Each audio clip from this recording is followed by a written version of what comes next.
Len, you've been asked a number of times, which this is a question people should have asked me.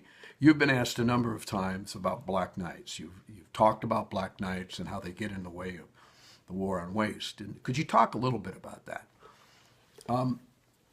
Originally, when we started this program, we found that literally in every company, there would be a guy we called the Black Knight. That was the person that didn't want to change. He or she loved the way the business was running with him and his current job, the way it was defined and everything. So he ended up becoming an interference to the war on waste. He'd get in the way of progress and whatnot, and he absolutely did not want to change programs that were currently running in the company.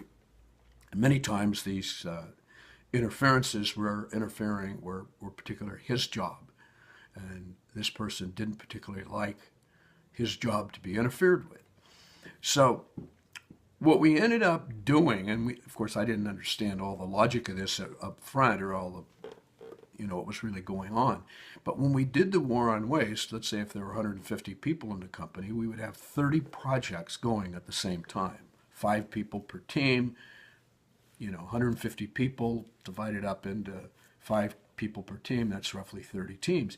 And they would bring all these ideas simultaneously to the company, and the Black Knights just couldn't keep track of all of them. And it's sort of like if you have enough people running over the hill in a battle, and you've got more people than there are bullets on the other side, and you can take them over.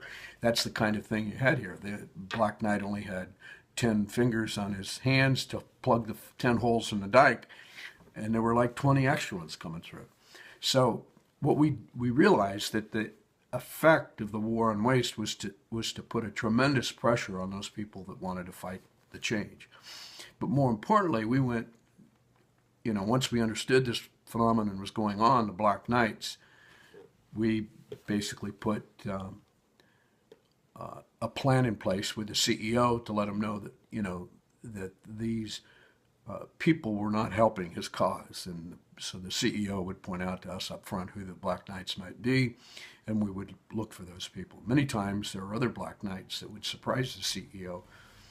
But the question also comes up, where did you get the idea for the Black Knights? And it turns out that came from the Monty Python movie, Search of the Holy Grail, in which the Black Knight is defending a bridge.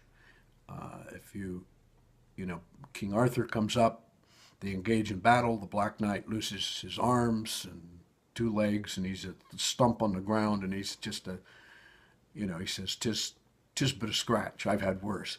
So anyway, he's failing to recognize the problem that he has, and that's sort of where we got that.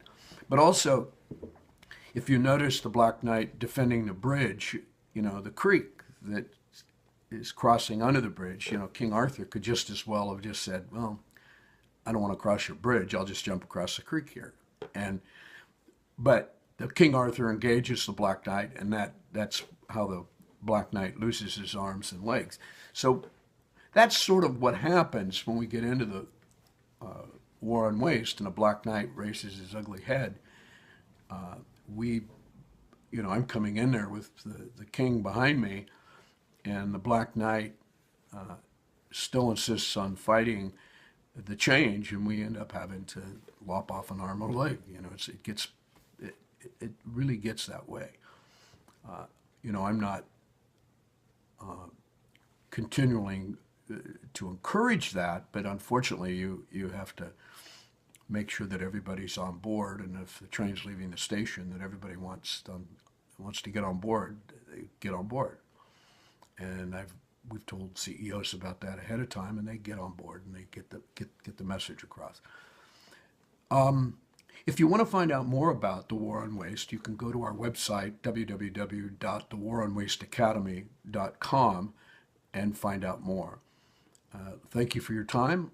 Look forward to seeing you on the other side. Thank you very much.